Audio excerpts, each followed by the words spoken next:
Hello children, welcome to Sanvi Naveen channel. So today I am doing in this video lesson 7, the poem Sarutide Srishti.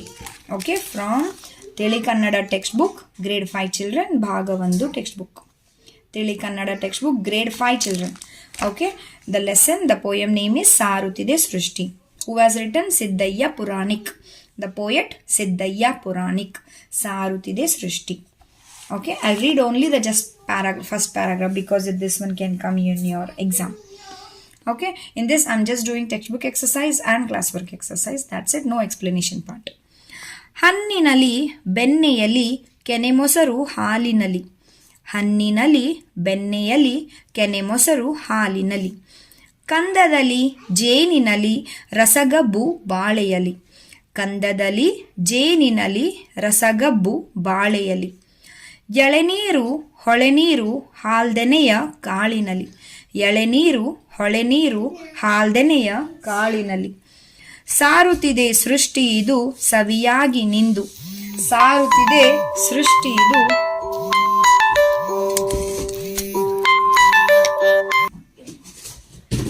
ಸಾರುತ್ತಿದೆ ಸೃಷ್ಟಿ ಇದು ಸವಿಯಾಗಿ ನಿಂದು. ಸವಿಯಾಗು ಸವಿಯಾಗು ಸವಿಯಾಗು ಎಂದು. ಸವಿಯಾಗು ಸವಿಯಾಗು ಸವಿಯಾಗು ಎಂದು. Okay, I'll do this one all in classwork exercise, don't worry. Okay, choose the correct answer. ಸವಿ ಇರುವುದು ಇವುಗಳಲ್ಲಿ ಡ್ಯಾಶ್. ಸವಿ ಇರುವುದು ಇವುಗಳಲ್ಲಿ ಡ್ಯಾಶ್. ಸವಿ ಇರುವುದು ಇವುಗಳಲ್ಲಿ ಹಣ್ಣಿನಲ್ಲಿ ಬೆಣ್ಣೆಯಲಿ. ಓಕೆ, ಎಳೆನೀರು ಹೊಳೆನೀರು ಹಾಲ್ದೆನೆಯ ಕಾಳಿನಲ್ಲಿ ಸಾರುತ್ತಿದೆ ಸೃಷ್ಟಿ ಡ್ಯಾಶ್ ನಿಂದು. ಎಳೆನೀರು ಹೊಳೆನೀರು ಹಾಲ್ದೆನೆಯ ಕಾಳಿನಲ್ಲಿ ಸಾರುತ್ತಿದೆ ಸೃಷ್ಟಿ ಸವಿಯಾಗಿ ನಿಂದು. ಛವಿ ಇರುವುದು ಇವುಗಳಲ್ಲಿ. ಛವಿ ಇರುವುದು ಇವುಗಳಲ್ಲಿ ತಾರೆಯಲಿ ಚಂದ್ರನಲ್ಲಿ. ತಾರೆಯಲಿ ಚಂದ್ರನಲ್ಲಿ. ಕಾವ್ಯದಲ್ಲಿ ಶಬ್ದ ಸವಿಯಾಗಿ ಅರ್ಥ ಡ್ಯಾಶ್ ಇರಬೇಕೆಂದು ಕವಿ ಹೇಳುವನು. ಕಾವ್ಯದಲ್ಲಿ ಶಬ್ದ ಸವಿಯಾಗಿ ಅರ್ಥ ಬೆಳಕಾಗಿ ಇರಬೇಕೆಂದು ಕವಿ ಹೇಳುವನು. ಬಾಳುವೆಯ ಸವಿ ಬೆಳಕ ಡ್ಯಾಶ್ ಬೇಕಾಗಿದೆ. ಬಾಳುವೆಯ ಸವಿ ಬೆಳಕ ಬರೆಯುವವ ಬೇಕಾಗಿದೆ. Okay, then what we have, ಸಾರುತ್ತಿದೆ ಸೃಷ್ಟಿ ಕವಿತೆಯಲ್ಲಿ ಬಳಕೆಯಾಗಿರುವ ಪ್ರಾಸಪದ ರೈಮಿಂಗ್ ವರ್ಡ್ಸ್.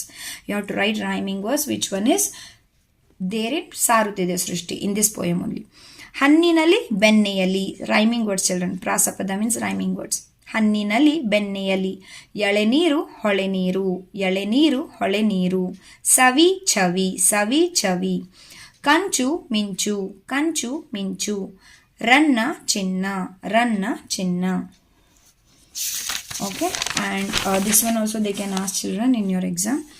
ಹಾಲ್ದೆನೆ ಬಿಡಿಸಿ ಬರೀರಿ means you have to split and write. ಹಾಲ್ದೆನೆ, ಹಾಲು ಪ್ಲಸ್ ತೆನೆ, ಹಾಲ್ದೆನೆ. ರಸಗಬ್ಬು, ರಸ ಪ್ಲಸ್ ಕಬ್ಬು, ರಸಗಬ್ಬು. ಹಾಲು ಪ್ಲಸ್ ತೆನೆ, ಹಾಲ್ದೆನೆ. ರಸ ಪ್ಲಸ್ ಕಬ್ಬು, ರಸಗಬ್ಬು. ಸೃಷ್ಟಿ ಪ್ಲಸ್ ಇದು, ಸೃಷ್ಟಿ ಇದು. ಸೃಷ್ಟಿ ಪ್ಲಸ್ ಇದು, ಸೃಷ್ಟಿ ಇದು. ಸವಿ ಪ್ಲಸ್ ಆಗು, ಸವಿಯಾಗು. ಸವಿ ಪ್ಲಸ್ ಆಗು, ಸವಿಯಾಗು. ಛವಿ ಪ್ಲಸ್ ಆಗಿ, ಛವಿಯಾಗಿ. ಛವಿ ಪ್ಲಸ್ ಆಗಿ, ಛವಿಯಾಗಿ. Okay, let's do the textbook exercise. Just a minute, I have to read meanings. I have not written no because they can ask all the meanings in this. Yeah, ಪದಗಳ ಅರ್ಥ, meanings. ಉಷೆ ಅರುಣೋದಯ. ಉಷೆ ಅರುಣೋದಯ. ಕೆನೆ ಮೊಸರು, ಕೆನೆ ಸಹಿತವಾದ ಮೊಸರು. ಕೆನೆ ಮೊಸರು, ಕೆನೆ ಸಹಿತವಾದ ಮೊಸರು. ಜ್ಯೋತಿ ಬೆಳಕು, ದೀಪ. ಜ್ಯೋತಿ ಬೆಳಕು, ದೀಪ. ನಯನ ಕಣ್ಣು, ಅಕ್ಷಿ ನೇತ್ರ. ನಯನ ಕಣ್ಣು, ಅಕ್ಷಿ ನೇತ್ರ. ರಸಗಬ್ಬು, ರಸಪೂರಿತವಾದ ಕಬ್ಬು. ರಸಗಬ್ಬು, ರಸಪೂರಿತವಾದ ಕಬ್ಬು. ಸವಿ ರುಚಿ ಸಿಹಿ. ಸವಿ ರುಚಿ ಸಿಹಿ. ಸಾರು ಘೋಷಿಸು, ಹೇಳು, ಪ್ರಕಟಪಡಿಸು. ಸಾರು ಘೋಷಿಸು, ಹೇಳು, ಪ್ರಕಟಪಡಿಸು. ಹೊಂಬನ್ನ ಬಂಗಾರದ ಬಣ್ಣ. ಹೊಂಬನ್ನ ಬಂಗಾರದ ಬಣ್ಣ. ಕಂದ ಗೆಡ್ಡೆ. ಕಂದ ಗೆಡ್ಡೆ. ಛವಿ ಹೊಳಪು, ಕಾಂತಿ ಬಣ್ಣ. ಛವಿ ಹೊಳಪು, ಕಾಂತಿ ಬಣ್ಣ. ತಾರೆ ನಕ್ಷತ್ರ. ತಾರೆ ನಕ್ಷತ್ರ. ಭವ್ಯ ಉನ್ನತವಾದ. ಭವ್ಯ ಉನ್ನತವಾದ. ರನ್ನ ರತ್ನ, ರನ್ನ ರತ್ನ. ಸೃಷ್ಟಿ ಪ್ರಕೃತಿ ರಚನೆ, ಸೃಷ್ಟಿ ಪ್ರಕೃತಿ ರಚನೆ. ಹಾಲ್ದೆನೆ ಎಳೆ ಕಾಳುಗಳಿರುವ ತೆನೆ, ಹಾಲ್ದೆನೆ ಎಳೆ ಕಾಳುಗಳಿರುವ ತೆನೆ. ಓಕೆ, ನಾವು will go for question answers. ಒಂದು ವಾಕ್ಯದಲ್ಲಿ ಉತ್ತರಿಸಿ. Answer in one sentence. Okay, ಕವಿಯು ಸೃಷ್ಟಿಯ ಯಾವ ಯಾವ ವಸ್ತುಗಳಲ್ಲಿ ಸವಿ ಇದೆ ಎನ್ನುತ್ತಾರೆ. ಸೊ ದ ಕವಿ, ದ ಪೋಯಟ್, ಸೃಷ್ಟಿಯ ಯಾವ ಯಾವ ವಸ್ತುಗಳಲ್ಲಿ ಸವಿ ಇದೆ ಎನ್ನುತ್ತಾರೆ. So in whole world, in which things the sweetness is there, the poet is telling. Answer: ಹಣ್ಣಿನಲ್ಲಿ, ಬೆಣ್ಣೆಯಲ್ಲಿ, ಕೆನೆಮೊಸರು, ಹಾಲಿನಲ್ಲಿ, ಕಂದದಲ್ಲಿ, ಜೇನಿನಲ್ಲಿ, ರಸಗಬ್ಬು, ಬಾಳೆಯಲ್ಲಿ, ಎಳೆನೀರು, ಹೊಳೆನೀರು, ಹಾಲ್ದೆನೆಯ ಕಾಳಿನಲ್ಲಿ.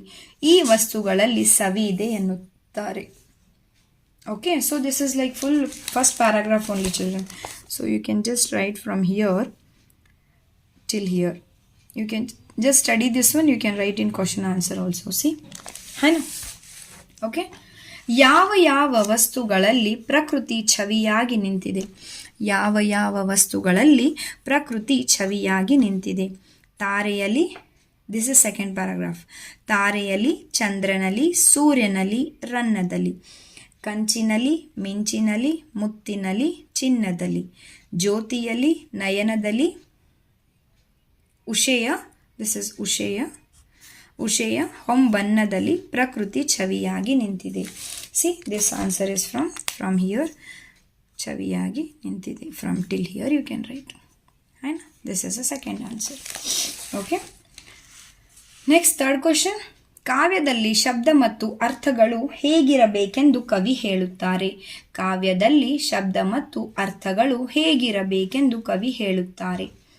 ಕಾವ್ಯದಲ್ಲಿ ಶಬ್ದ ಸವಿಯಾಗಿ ಮತ್ತು ಅರ್ಥಗಳು ಬೆಳಕಾಗಿ ಇರಬೇಕು ಎಂದು ಕವಿ ಹೇಳುತ್ತಾರೆ. ಕಾವ್ಯದಲ್ಲಿ ಶಬ್ದ ಸವಿಯಾಗಿ ಮತ್ತು ಅರ್ಥಗಳು ಬೆಳಕಾಗಿ ಇರಬೇಕು ಎಂದು ಕವಿ ಹೇಳುತ್ತಾರೆ. ಬಾಳುವೆಯ ಸವಿ ಬೆಳಕನ್ನು ಎಲ್ಲಿ ಕಾಣಬೇಕು. ಬಾಳುವೆಯ ಸವಿ ಬೆಳಕನ್ನು ಎಲ್ಲಿ ಕಾಣಬೇಕು. ಬಾಳುವೆಯ ಸವಿ ಬೆಳಕನ್ನು ಬರೆಯುವವರಲ್ಲಿ ಕಾಣಬೇಕು. ಬಾಳುವೆಯ ಸವಿ ಬೆಳಕನ್ನು ಬರೆಯುವವರಲ್ಲಿ ಕಾಣಬೇಕು. ಪದ್ಯ. C the full poem he has written here. ಹಣ್ಣಿನಲ್ಲಿ, ಬೆಣ್ಣೆಯಲ್ಲಿ, ಕೆನೆ ಮೊಸರು, ಹಾಲಿನಲ್ಲಿ, ಕಂದದಲ್ಲಿ, ಜೇನಿನಲ್ಲಿ, ರಸಗಬ್ಬು, ಬಾಳೆಯಲ್ಲಿ, ಎಳೆನೀರು, ಹೊಳೆನೀರು, ಹಾಲ್ದೆನೆಯ ಕಾಳಿನಲ್ಲಿ, ಸಾರುತ್ತಿದೆ ಸೃಷ್ಟಿ ಇದು ಸವಿಯಾಗಿ ನಿಂದು. ಸವಿಯಾಗು ಸವಿಯಾಗು ಸವಿಯಾಗು ಎಂದು. Okay, this one you can just read it children. Okay, then bitta sthala tumbiri. I have just read from there only. Then this rhyming words, prasapadagalu rhyming words, ಎಳೆನೀರು, ಹೊಳೆನೀರು, ಕಂಚು, ಮಿಂಚು. I have done with the textbook only. Savi, chavi, ranna, chinna. Then this one also I have said. You have to split and write. Okay. ಹಾಲ್ದೆನೆ, ಹಾಲು plus ತೆನೆ, ರಸಗಬ್ಬು, ರಸ plus ಕಬ್ಬು, ಸೃಷ್ಟಿ ಇದು, ಸೃಷ್ಟಿ plus ಇದು, ಸವಿಯಾಗು, ಸವಿ ಪ್ಲಸ್ ಆಗು, ಚವಿಯಾಗಿ, ಚವಿ ಪ್ಲಸ್ ಆಗಿ. Okay. So this is all about ಸಾರುತ್ತಿದೆ ಸೃಷ್ಟಿ from grade 5 ತಿಳಿ ಕನ್ನಡ textbook.